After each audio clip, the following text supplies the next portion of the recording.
dive into. I would like. I'm going to take the liberty to make an executive decision. I don't know how the Chazar was in the chat today, but irregardless, I'm going to take. I'll tell you, when I read over the Gemara myself today, I realized that I got a little extra clarity. So I'd like to take a minute to read it together with everyone right now. Again, if you already did Chazar and it's ready, Pashat Yeshticha Yitzel Mitzvah, so it'll take 3 minutes. And if it's not Pashat, which it wasn't for me, then hopefully we'll all appreciate the Chazar. Nikdam Roishai, the top is cut off, Tani Ula Bar Chinina. Nikdam Roishai, also about Tamara kosher. So again, a date grows on top of your Adasim, it's kosher. By Rav Yirmiyah, Nikdam Roishai Erev Yantiv, also Tamara B'Yantiv. If the top was cut off on Erev Yantif and this date grows in it on Yantif, Mahu, what is the date? So what's the Shaila? So the Gemara articulates the Shaila as Yesh Dichoy Eitzel Mitzvahs Oiloi. Is there Dichoy Eitzel Mitzvahs? What's the Shaila? The Shaila is, do we say that once it's pushed off, Dichoy means to be pushed off. Do we say that once it's pushed off, once it was possible because the top was cut off, the fact that subsequently you went, well, you didn't do anything, God went and grew a berry on top of it, no, it's puzzle. Why is it puzzle? Because dichoy eitzel mitzvahs. That is the shaila of the Gemara. Answers the Gemara, v'tivshut lei me'aditanan. Let's bring a raya from the following Mishnah. Kisahu, you covered up the blood. Again, kisoy hadam. The din of kisoy hadam is that you have to cover the blood. So if you covered it, and then Vinisgalo, it became revealed. What does that mean? That means that God blew a little bit, blew the dirt that you covered the blood with. What's the halacha? Pater melikasais. You did yours. So for here we see, if I were to ask, define the mitzvah of Kisui Adam, it is not that the blood has to be covered. It is not that you have to cover and ensure the blood has to be covered. It's you have to do an act of covering the blood. You did yours, you take some dirt, you throw it over the blood, you are done. A minute later, a gust of wind comes and blows off the dirt. That is inconsequential to you. We're in Hanukkah season. We would say, Hadlaka Isa Mitzvah. You light the menorah, the fact that the wind blows 2 minutes later and blows it out, that's not my problem. God, that's your problem. I did mine, I lit the menorah. Similarly over here, I did mine and I covered the blood. Next case. Kisoa ruach. I'm sorry? Oh, very good. Very good. Avad, if you know it's going to happen, and it's interesting, as I gave the example, I was thinking over here, Mamish, the same thing. What if you covered it in a way that you know a moment later the wind will blow? Good Shaila. Oh, maybe that's not called covering. The lumdus of what does it mean? Good Shaila. Continues the Gemara. Kisoa ruach. If the wind covered over the blood, chayiv likasois, you still are obligated to cover it. Which, by the way, makes a lot of sense. When we define the mitzvah, we defined it as such, you have to cover the blood, an act of covering. If God covered the blood, you might think you're God and you might act like you're God, but guess what? You're not. And therefore, you still have to cover it. Continues the Gemara and explains, when do we say you're chayiv l'kasois?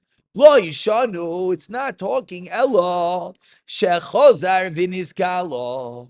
If it got uncovered, the wind blew and covered over the blood.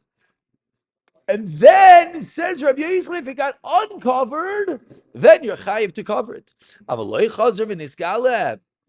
it did not get uncovered, then pater milikasis, which we're all thinking, well, Bob, thank you. Obviously, your pater, it's covered. Okay, that's the thing. V'havina ba, and we pondered and we wondered. Ki chozar v'nizgale. What's the lumdis?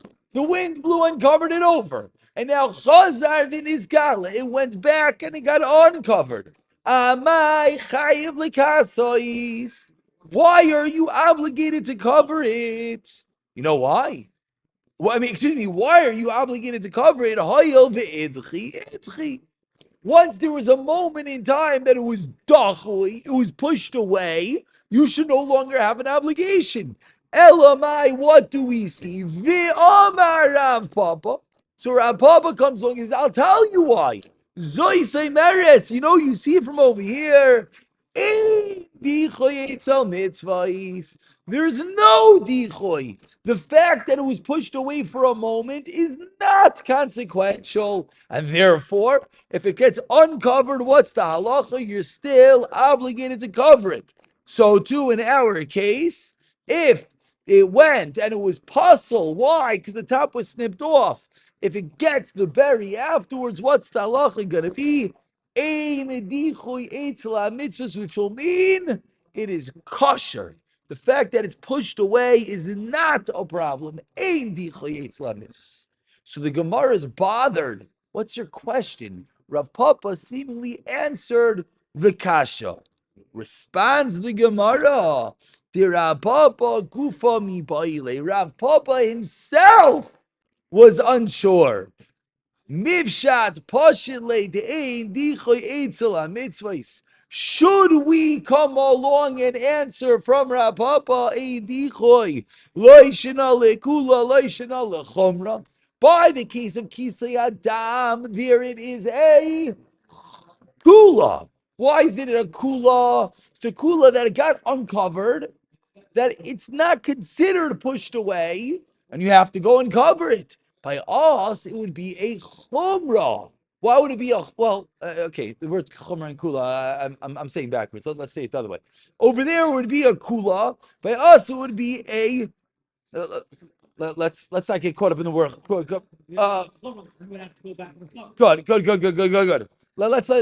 Good. You're right. Let's let the Gemara speak it out. Did he say it in all cases? We'll say it like that. Papa was unsure. So lechomra amrina, very good, Rabbi, like you just said. Lechomra will tell you go and cover it again. Lechomra, like we said, a good rabbi, you don't know what to do, just be machmir. No big deal. It's easy to be machmir. You're not sure what to do. Yeah, just go cover the blood again. If you were to have asked me, I would say, yeah, of course, let's go cover the blood again. If you ask me, well, so I have no clue. I don't even know what the halacha of kisi adam is. But look, it can't hurt to throw some dirt on top of it. So maybe we're misopik, we're unsure, and it's l'chomra. But l'kula, in our case, it's a kula. Why is it a kula? Because we're saying to say ein dichoy means what? The hadassim were not pasul, and when it subsequently grows up, tamar, it's going to be kosher. So maybe to be makel, that you can't do. Says the Gemara, Gota Kasha Teku. Gotta wait for Eliyahu Navi to be Paishit the Shaila. So again, the Shaila was Yesh Dichoy or Ein Dichoy. We thought we had a Raya Ein Dichoy from Rav Papa. We responded, don't bring me a Raya from Rav Papa. Rav Papa was just being the quintessential rabbinical pulpit rabbi. He was just being machmir. Maybe. We don't know. Rav Papa himself, of course, knew. We don't know from the story of Rav Papa whether he was just being machmir or not. So we can't bring a raya to our case. Because maybe in our case, the halacha would be that it would be a kula, and therefore we cannot say it. It's also interesting that we compare them to the Why? There it's like a Torah, here it's a puzzle. Yeah, that is very true. Very good. Rabbi Yaakov is pointing out that to label it dichui is a funny term. It's a funny term. It definitely is true. And little chayra, that's why the Gemara is only willing to say this, that maybe according to Rav Papa, we could say this, because Rav Papa used that term. But you are right. It is a interesting. Yeah. I'm agreeing with you. I'm absolutely agreeing with you. It is a little bit of a stretch, but that's what the Gemara says.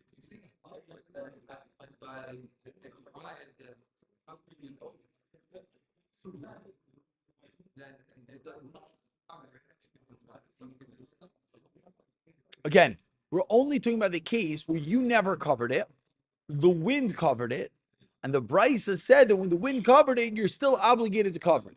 And Rav Yochanan explained, when are you still obligated to cover? It must be that it became uncovered. From there, you have to say, Ein Dichoy, the fact that it was covered for a moment doesn't push it away and make it never obligated. Continues the Gemara, Lema Kita Noi. shall we suggest that this that we are discussing right now is a machlokes tanoim as follows. Avar v'loktan. We learned in the Mishnah that if there are more berries than leaves, thank you, it is possible. But said the Mishnah, if you take off the berries, it's kosher. Ubilvad, provided that you do not do it on Yom Tov. So what happens if you went and you didn't listen to the rabbis? Little overzealous from me over here. He's desperate for Hadassim. He has puzzle Hadassim. So what does he go and do? He goes and he plucks off the berries. Ah, you're a shaita.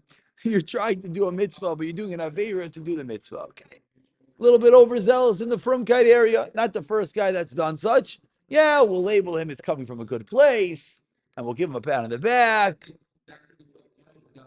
Maybe it's, you may say, maybe it's Emistika coming from a good place. Eina Chanami. Whatever all our beautiful modern day, beautiful Pratishiva Taichim as to why we can't just label him as an Avarian. Good question. But Tachlis is, he didn't have hair. Bottom line. After all the fluff, buddy, you're over. But the shaila is, what's the status now? Givaldik shaila. Now this is l'chayra mitzvah baba aver type of shaila, some level. Avar v'lokton, says the Bryce Apostle Divrei Rebbe Eliezer ben Sadoik. The Chachamim machshirim. The Chachamim say, why? You're saying good. So if you want to go into, very good. So if you want to go into the world of mitzvah baba veirodik, then maybe you'd be correct. What was your kavana? Maybe not. Good, but we don't yet know what the issue is. We know you're not allowed to do it, and you did it. Puzzle. Chachamim machshir. Let's see in a chanam. So Gemara now is going to explain what exactly is going on over here. So says the Gemara, somehow this machlokes is going to be centered around yesh dichoy or ein dichoy. How is that going to be true? Let's let the Gemara develop itself.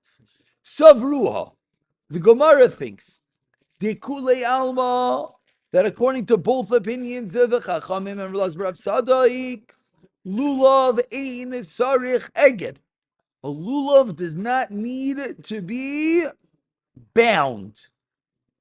Okay, now what that has to do with anything is a very good question. Let's first get the words. Ve'im tim soloimer vav aleph tav lama. And if you want to tell me sarich eged, that no, it needs to be bound. Lo yalfina lulav misaka. We can't learn a lulav from a sukkah. Techsiv ba taseh v'loy mina asli.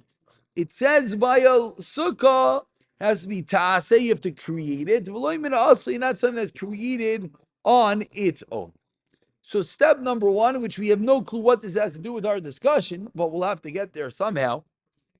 The Gemara is suggesting everyone agrees you do not have to bind the lulav, and if you're going to tell me you have to bind the lulav, but don't learn lulav from sukkah. By sukkah, there's a problem of tasev lom and asui. Suggests the Gemara, maybe that doesn't exist by lulav. Okay, so far we've seen nothing. So the Gemara continues, and now the Gemara articulates. So that's what they're not arguing about, right? Savrua dikuleyam. The Rabban and the Rabbi Sadik are not arguing about whether it's agid or not. My love. So what are they yes arguing about? Again, you went and you plucked off the berries on Yom Tif. My love, Balkam Ifligi, this is the machlokes. Demand apostle, according to Rav Sadik, that holds. If you went and you knocked off those berries, it is possible. Savar, he holds Amrinon. You know why it's possible? Gishmak.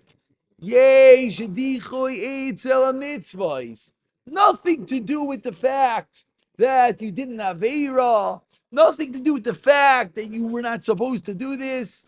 Very simple. Yesh Dichoy Eitzel Mitzvahs. So when Sukkot began, did you have Hadasim?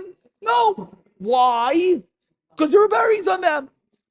You went and you were an Avari and you did an Aveira and you knocked off the berries. Once it's done, once it's possible, there's nothing to be done. Uman de machshir, and the Chachamim hold, Savar, they hold, Lo Yamrinon, we do not say Yishticha Yetzel Mitzvahs, and therefore, we don't say Yishticha Yetzel Mitzvahs. The fact that you made it kosher right now, it's going to be kosher. So suggests the Gemara that the machlokes of Lazar, Rav Sadik, and the Chachamim, whether if you knocked off the berries and Yontif, it's going to be kosher or not, is really our machlokes of Yishticha Yetzel Mitzvahs. Now, before we go further, let's work a job backwards. Now we can understand what did the Gemara mean when it said Savrua de Kule Alma Lulav Ein Sarach Eged, and we don't learn Lulav from Sukkah. So again, Tasav Lamina Asli tells us what? That you have to create something as kosher. You can't have something. Very good, very good. But let's just go slowly. It can't be something that was created and then was kosher. So now we have to realize something. You have over here, where are your hadassim when Sukkot begins? They're bound together with your daled meaning. So firstly, number one, if you hold lulav, sarich eged, then you're done. Nothing starts because it's not bound together because it's not there. So Elamai, the Gemara is suggesting you have to say lulav ein sarich eged. So we could view the hadassim isolated. And if we say we don't learn out from Sukkah, by a Sukkah you have a problem of Tasav Loim and Asui. What would the problem of Tasav Loim and Asui mean? That it was created but not as kosher. If you don't hold that equates back to lulav, that means that if you subsequently go and knock off the berries, it could be considered tasa that it was created right now. So if you jump through those two loops, which I just explained on a very superficial level, but even on that simple level, it allows the Gemara to go to the next step and say, you know what they are arguing about? Whether yesh dichoy etzel mitzvahs or ein dichoy etzel mitzvahs. Let's go. Now, we all can anticipate anytime you have a few moving variables, right? We learned Gemara enough to know. We right now are having really three moving variables. We're suggesting the machlekes is what? Yesh dichoy, ein dichoy. But there's two other variables over here. One is whether lulav tzarech aged, and one is the shtickle batasol benasli. So what's going to be the rebuttal of the Gemara? Lie. They don't argue about this one. They argue about this one. And because it's not going to be absolute either way, it's going to be a classical Gemara. Let's just go a job further. Says the Gemara, lie. To kuli alma lie. I'm reading yishti chayetz mitzvahs. Really, everyone could hold yishti. Will not hold yishti chayetz mitzvah. Hacham. What's the machlekes? B'meilav lula misukah. Do we learn lula from sukkah? Kamif l'gimar savar yalvina lula misukah. Omar savar lo yafina lula misukah. And what's the second teretz? We could all anticipate this one. Viba, you save another teretz. Isfir lula zarch aged. The kuliyama le'alfina lula misukah. V'hacha, what's the machlekes? Be'lulav sarich. Again, the other variable. Kamifli plug the dani tanai. And that's going to be the next Gemara that we're going to have other Tanaim that as well argue about whether lulav sarich eged. So we have to explain this a little bit deeper. But again, in the Suras Advarim, in the bigger picture, the Gemara is showing us that we have three variables. We wanted to say that it's a machlokes yesh dichoy dichoy. Says the Gemara, it's not conclusive. Maybe it's machlokes of lulav sarich eged or tasav loim and asui. Let's get a good chazara. We'll pick it up from there. B'siyato d'shmaya.